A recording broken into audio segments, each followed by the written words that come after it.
지난주 그 금요일 날 교육자들하고 이제 토요일인가? 예. 회의하는 가운데 전화가 한 통이 왔어요. 그 전화가 왔는데 어디서 왔냐면은 우리 교회하고 거래하는 그 인쇄소 영진문화사라고 저희가 이제 개척하면서 거래했으니까 거의 10년이 넘었어요. 그래서 그분이 전화가 대뜸 와서 뭐 인쇄물이 잘못됐나? 그랬더니 그 사장님이 목사님 교회 그 소개하는 그 책자 앞에 당신은 그분의 예술가입니다. 그게 말이 좀 안 되는 것 같은데요. 혹시 그분은 당신의 예술가입니다. 이게 아니냐고 그렇게 얘기하는 거예요. 그래서 아니라고 그분은 하나님이시고 우리가 다 예술가라. 그래서 이래 이차 저차 이렇게 제가 설명을 다 드렸어요. 그 평소 때는 목사님 인쇄 부수가 몇 권입니까? 또 뭐 크기가 얼마입니까? 이렇게 전화하시던 분이 그날따라 그렇게 10년 동안 많이 봤을 거거든요. 우리 주보도 많이 봤고 근데 대뜸 그분이 누구냐? 왜 이게 문장이 잘못됐냐? 그런 생각하다 보니까 다른 사람들은 확실히 그렇겠다. 제가 또 그때 그냥 재치를 발휘해서 원래 그렇게 생각하도록 문장을 일부러 그렇게 만들었습니다. 그렇게 얘기했더니 사실 그분이 가톨릭 신자거든요. 가톨릭 신자 나이가 저하고 똑같아요.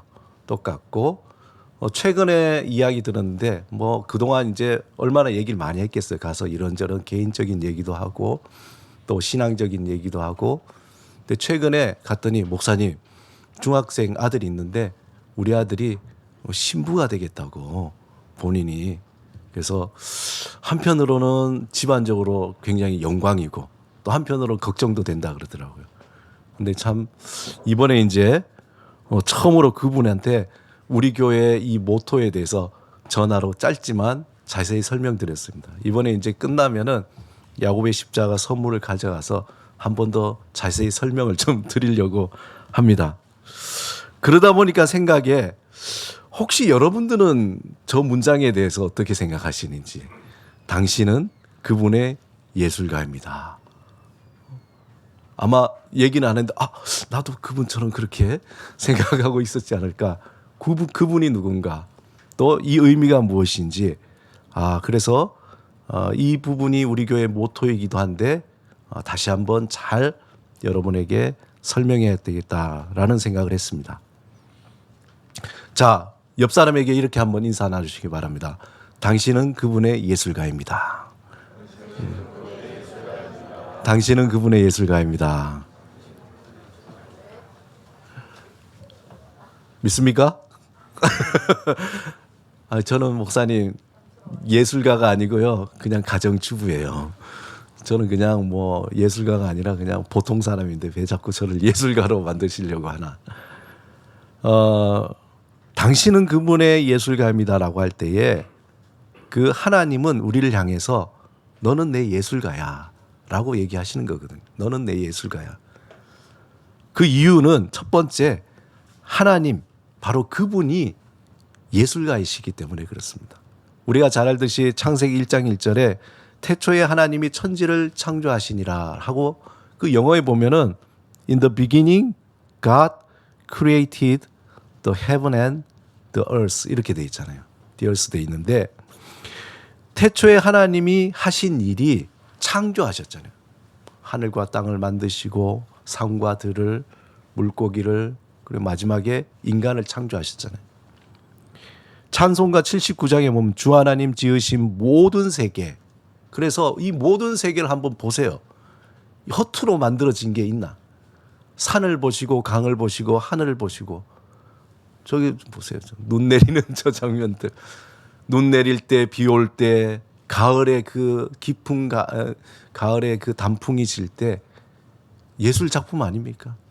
정말 그냥 대충 만든 게 없어요. 하나님 자체가 너무나 예술가처럼 음악가나 또 많은 화가나 문학가나 모든 예술가들이 하나님이 만드신 그 창조 세계를 보면서 감흥을 얻고 그 얻은 감동으로 그들이 그림을 그리고 글을 쓰고 음악을 만들잖아요. 그처럼 하나님께서 이 세상을 만드시고 난 뒤에 그 만드신 것을 보시면서 좋았더라.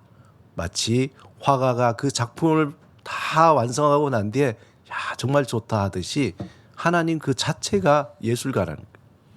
예전에 저녁에 아이들과 오래전이죠. 멋진 노을. 저는 개인적으로 노을을 너무 좋아하는데 붉은 노을 핸드폰으로 담았어요. 근데 담아서 집에 와서 그 핸드폰 사진 보면은 아무리 핸드폰 사진을 잘 찍어도 그게 원래 그 노을보다 비교도 안 되는 거예요. 그만큼 하나님께서는 놀라운 예술가이시다라는 겁니다. 개미나 아주 작은 식물들, 심지어 미생물을 현미경으로 볼 때도 입을 다물 수가 없는 아름다운 하나님의 그 창조의 세계. 그러므로 하나님은 예술가 중에서 예술가라는 거예요. 세상에 그 누구도 흉내낼 수 없는 예술가라는 거죠. 우리가 신앙생활을 할 때에 하나님이 누구신가 그렇게 질문을 많이 합니다. 여러분 어떻게 생각하세요? 하나님이 어떤 분이신가? 이 질문은 기독교 역사에 있어서 오랫동안 했던 질문이에요. 그동안 기독교 전통에 있어서 하나님은 누구신가라고 얘기할 때에 그 대답을 위해서 여러 가지 연구를 많이 했어요. 보이지도 아니하시는 하나님. 그러나 정말 실제하시는 그 하나님에 대해서 연구하면서 중세의 신학자 안셀무스는 뭐라고 얘기하냐면 지성을 찾는 신앙을 통해서 하나님을 안다는 거예요. 이 지성을 통해서 하나님을 알 수 있다. 이 말은 사실상 어거스틴이 이해하기 위해서 믿는다. 그 말에서 비롯된 거예요. 그래서 하나님을 아는 것에 매우 지성적인 영역에 그동안 갇혀가지고 그래서 그 전통으로 내려오게 된 거예요. 그러나 시대가 변하면서 지성주의에 대한 신학이 반성해. 너무 머리만 하나님이 과연 그런 지적인 것만 그러는 것으로 우리가 알 수 있을까? 새로운 시대가 되어서 아름다움을 찾는 신앙, 그러한 신앙들에 대한 생각들 필요가 생겨나게 된 거죠. 그래서 인간은 하나님과 세계를 단지 머리로만 아는 것이 아니라 하나님이 우리에게 주신 뭐죠? 오감. 보고, 듣고, 향기를 맡고, 맛을 보고 우리에게 주신 이 오감을 통해서 알아가야 한다는 겁니다. 하나님이 창조하신 세계를 통해서 하나님이 얼마나 아름다운 예술가이신가, 그 창조자이신가, 그것을 알아갈 때에 우리는 이전보다 더 깊은 신앙을 가질 수 있게 된다는 거예요. 그래서 당신은 그분의 예술가다라고 얘기할 때에 그때 하나님은 우리를 향해서 이렇게 얘기하는 거예요. 너는 나의 예술가다. 하나님이 너는 나의, 왜냐? 내가 예술가니까. 둘째, 하나님이 우리가 하나님의 예술가라는 것은 우리가 하나님의 형상을 닮았기 때문에 하나님이 천지를 창조하실 때에 가장 독특한 창조물로 창조하신 것이 바로 인간이잖아요. 더 놀라운 것은 하나님은 인간을 창조하실 때에 다른 창조물과 다른 하나의 다른 방법과 표현을 사용했어요. 창세기 1장 26절에 보면 하나님이 이르시되 우리의 형상을 따라 우리의 모양대로 우리가 사람을 만들고, 여러 가지 신학적인 이야기가 많을 수 있지만 하나님이 자기의 형상 곧 하나님의 형상대로 사람을 창조하시고 남자와 여자를 창조하셨다. 다시 말해서 하나님은 인간을 창조하실 때에 다른 피조물과 다르게 하나님의 형상을 따라 만들었다. 여기서 하나님의 형상, 이마고 데이, 하나님의 이미지, 하나님의 성품, 하나님의 인격을 담게 만드셨다는 거예요. 그 중에서 인간은 하나님의 그 창조의 능력을 부여받은 거예요. 인간은 하나님의 창조의 능력을 가졌다는 거예요. 여러분 다 인정하시잖아요. 가만히 있질 못해요. 뭘 자꾸 만들어요. 특별히 저 같은 성격. 예전에 보니까 백미영 목사님 그러시더라고요. 제가 저는 수도원에 가서 그렇게 막 수도사 그렇게 했어야 된다. 백 목사님은 거기 가서도 뭐 자꾸 만든다고 다 그렇게 했을 거예요. 저처럼 이렇게 막 적극적으로 만드는 사람이 있는가 하면은 우리 다 뭘 만들려고 하잖아요. 아이들 보면 아이들은 뭘만 갖다 주면은 오물조물 이래가지고 뭘 자꾸 만들라 그래. 종이면 종이, 찰흙이면 찰흙, 심지어는 뭐 바풀로도 뭘 자꾸 만들라 그래요. 본연적으로 우리는 창조의 능력을 우리 하나님께 부여받은 겁니다. 특정한 사람만이 아니라 우리 모두에게 하나님은 예술가적인 유전자, 근원적인 유전자를 우리에게 주셨다는 거예요. 전문 분야를 포함한 더 큰 어떤 뭐 예술가, 화가, 음악가, 시인, 문학가 이게 아니라 모든 인간들이 다 하나님께서 부여해 주신 창조적인 유전자를 가지고 있다는 거예요. 그래서 당신은 그분의 예술가입니다 라고 할 때에 하나님은 우리를 향해서 나의 이 창조적인 유전자를 받은 너희여, 너희는 나의 예술가다, 그렇게 말씀합니다. 이제 더 중요한 그 세 번째, 왜 우리가 하나님의 예술가인가? 세 번째는 우리가 살아가는 삶 자체가 예술이기 때문에 그렇습니다. 예술을 정의할 때에 인간의 창조 활동이라고 말해서 인간이 살아가는 모든 창조 활동, 우리가 살아가는 삶 자체가 다 창조 활동이잖아요. 우리는 매일 반복적으로 똑같은 삶을 살아간다고 하지만 그렇지 않아요. 매일매일 다른 삶을 살아가고 있습니다. 어제는 오늘과 다르고 또 내일은 오늘과 다른 그러한 새로운 삶을 살아갑니다. 어떻게 보면은 순간순간 새로운 시간과 새로운 삶을 살아가는 거예요. 이때 하나님이 우리에게 이렇게 말씀합니다. 내가 너에게 항상 새로운 시간과 기회를 주는데 너는 내가 너에게 부여한 창조적인 유전자로 그 삶을 그냥 살지 말고 아주 예술가처럼 멋지게 한번 살아보지 않겠냐. 우리는 이렇게 대답하죠. 아유, 하나님, 매일 사는 게 지겹습니다. 똑같아요. 아침에 일어나고 직장 가고 먹고 일하고 고민하고 똑같습니다. 저에게는 새로울 게 하나도 없어요. 저는 새롭게 뭔가를 해볼 기회도 없습니다. 저의 삶은 늘 고통과 절망과 후회와 슬픔뿐이에요.